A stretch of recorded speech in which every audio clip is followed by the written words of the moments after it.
जय गणेश भगवान, जय माँ लक्ष्मी मैया, राधे राधे, जय श्री कृष्ण भगवान जी। आप सबका मेरे चैनल में स्वागत है। आप सबको सावन मास की हार्दिक शुभकामना है। नमो नारायण। आज हम आप सभी को सावन मास के महात्म का अध्याय तीसरा सुनाने जा रहा है, जिसमें भगवान शिव की लक्ष्य पूजा का वर्णन किया जा रहा है। सनत कुमार बोले, हे भगवान, आपने श्रावण मासों का संक्षिप्त वर्णन किया है। हे स्वामी, इससे हमारी तृप्ति नहीं हो रही है, अतः आप कृपा करके विस्तार से वर्णन करें, जिसे सुनकर हे सुरेश्वर मैं कृत्य हो जाऊंगा। ईश्वर बोले, हे योगेश, जो बुद्धिमान नक्त व्रत के द्वारा श्रावण मास को व्यतीत करता है, वह 12 महीनों में नक्त व्रत करने के फल का भागी होता है।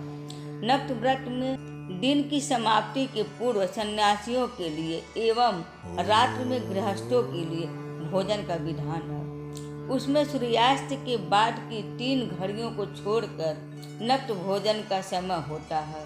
सूर्य के अस्त होने के पश्चात 3 घड़ी संध्या काल होता है और संध्या बेला में आहार, मधुन, निद्रा और चौथा स्वाध्याय, इन चारों कर्मों का त्याग कर देना चाहिए। गृहस्थ और यति के भेद से उनकी व्यवस्था के विषय में मुझसे सुनिए। सूर्य के मंद पड़ जाने पर जब अपनी छाया अपने शरीर से दुगुनी हो जाए, उस समय के भोजन के यति के लिए नक्त भोजन कहा जाता है। रात्रि भोजन उनके लिए नक्त भोजन नहीं होता है। तारों के दृष्टिगत होने पर विद्वानों ने गृहस्थ के लिए नक्त कहा है। यति के लिए दिन के 8वें भाग के शेष रहने पर भोजन का विधान है।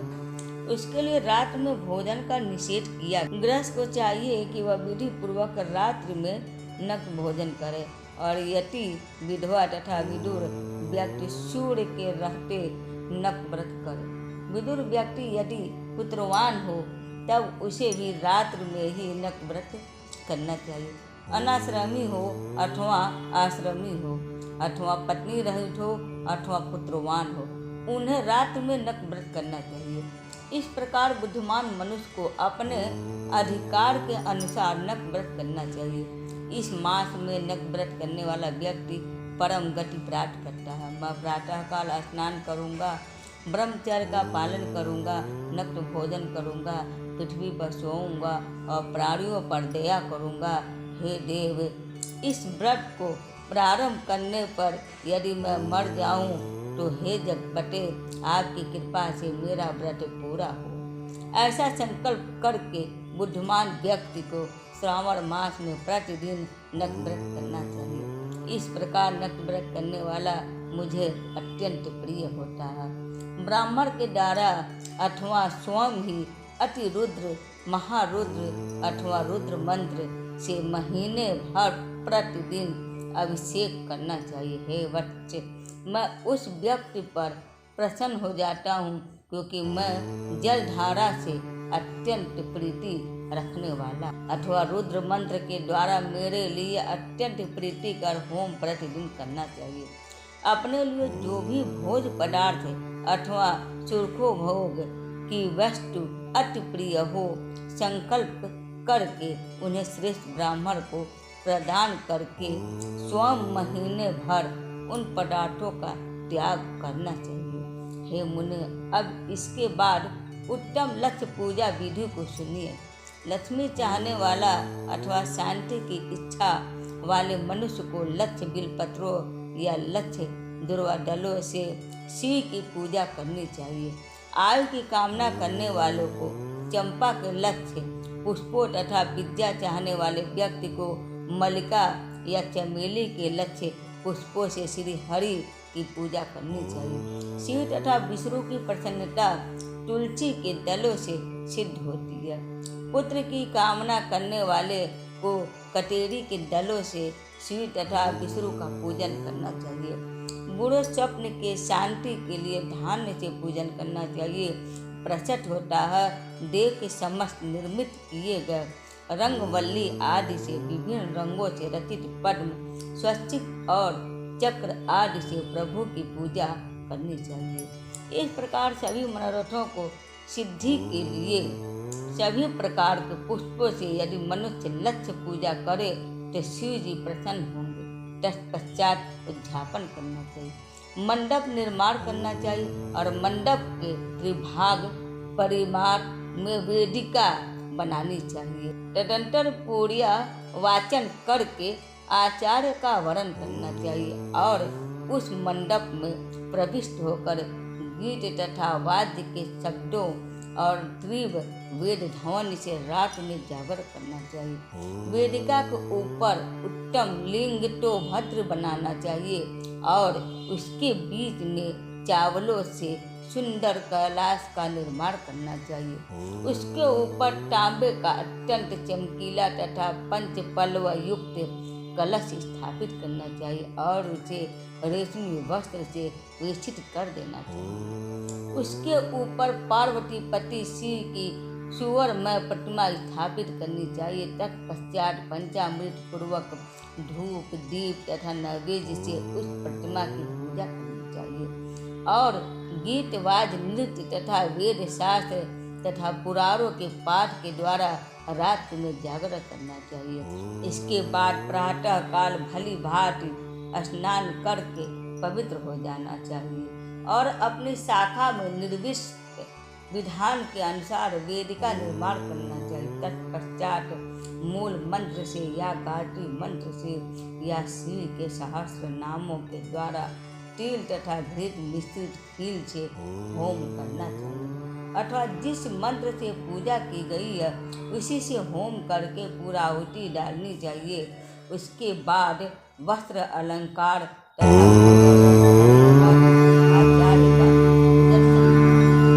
तत्पश्चात अन्य ब्राह्मणों का पूजन करना चाहिए और उन्हें दक्षिणा देनी चाहिए। उमापति शिव की लक्ष्य पूजा की हो उसका दान करना चाहिए। स्वरमयी मूर्ति बनाकर शिव की पूजा करनी चाहिए। उस दीपक का दान चांदी का दीपक और स्वर की वर्तिका अर्थात पत्ती बनाकर उसे गोघृत से भरकर सभी कामनाओं और अर्थ की सिद्धि के लिए उसका दान करना चाहिए। इसके बाद प्रभु से क्षमा करना चाहिए और अंत में 100 ब्राह्मणों को भोजन कराना चाहिए। जो व्यक्ति इस प्रकार पूजा करता है मैं उस पर प्रसन्न होता हूँ। उसमें भी जो श्रावण मास में पूजा करता है उसका अनंत फल मिलता है। यदि अपने लिए अत्यंत प्रिय कोई वस्तु मुझे अर्पण करने के विचार से इस माह में कोई त्यागता है तो अब उसका फल चुनिए। इस लोक में तथा परलोक में उसकी प्राप्ति लाख गुना अधिक होती है। सकाम करने में अभिलक्षित सिद्धि होती है और निष्काम करने से परम गति मिलती है।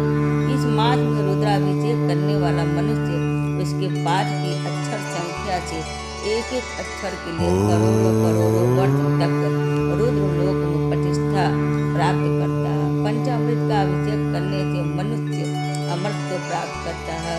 इस मास में जो मनुष्य भूमि पर चयन करता है उसका फल भी मुझसे सुनिए। हे देश श्रेष्ठ, वह मनुष्य 9 प्रकार के रत्नों से जड़ी हुई सुंदर वस्त्र से आच्छादित बिछे हुए कोमल गद्दे से सुशोभित देश तकियों से युक्त रम्य स्त्रियों से विभूषित रत्न निर्मित दीपों से मंडित तथा अत्यंत मृदु और गोलाकार प्रवाल मणि निर्मित अथवा हाथी दांत की बनी हुई अथवा चंदन की बनी हुई उत्तम तथा शुभ सेवा प्राप्त करता है। इस मास में ब्रह्मचर्य का पालन करने से वीर की दृढ़ पुष्टि होती है। ओज बल शरीर की दृढ़ता और जो भी धर्म के विषय में उपकारक होते हैं वह सब उसे प्राप्त हो जाता है। निष्काम ब्रह्मचर्य व्रती को साक्षात ब्रह्म प्राप्ति होती है और सकाम को स्वर्ग तथा सुंदर वेदांगनाओं की प्राप्ति होती है। इस मास में दिन रात अथवा केवल दिन में अथवा भोजन के समय मौन व्रत धारण करने वाला भी महान वक्ता हो जाता है। व्रत के अंत में घंटा और पुस्तक का दान करना चाहिए। मौन व्रत के महात्म से मनुष्य सभी शास्त्रों में कुशल तथा वेद वेदांग में पारंगत हो जाता है तथा बुद्धि में बृहस्पति के समान हो जाता है। मौन धारण करने वाले का किसी से कलह नहीं होता, अतः मौन व्रत अत्यंत उत्कृष्ट है। यहीं पर आप सबका सावन मास का महात्मा अध्याय 3 पूरा हो गया। आगे हम आप सबको कथा सुनाएंगे थोड़ा सा। उसमें ये चीज़ सावन क्यों पूजा जाता है, जाना जाता है। श्रवण का स्वामी बृहस्पति ग्रह है। श्रवण का अर्थ होता है सुनना। इस माह में भगवान के स्वरूप के बारे में सुनने से मन के विकार दूर होते हैं। यही कारण है कि इस माह में धार्मिक ग्रंथों का श्रवण करने का विशेष महत्व बताया गया है। सावन के महीने को भगवान शिव का प्रिय माह भी कहा जाता है। ऐसी मान्यता है कि दक्ष पुत्री माता सती ने अपने जीवन को त्याग कर कई हजार वर्षों तक श्रापित जीवन व्यतीत किया। इसके बाद उन्होंने हिमालय राज्य के घर माता पार्वती के रूप में जन्म लिया। माता पार्वती ने भगवान शिव को पति के रूप में पाने के लिए सावन के महीने में ही कठोर तप किया, जिसे प्रसन्न होकर भगवान शिव ने उनकी हर मनोकामनाओं को पूरी की और उन्हें अपनी पत्नी के रूप में स्वीकार किया। आशा करती हूँ कि आप सबको मेरा वीडियो पसंद आया होगा। हरे कृष्ण, हर हर महादेव, नमो नारायण।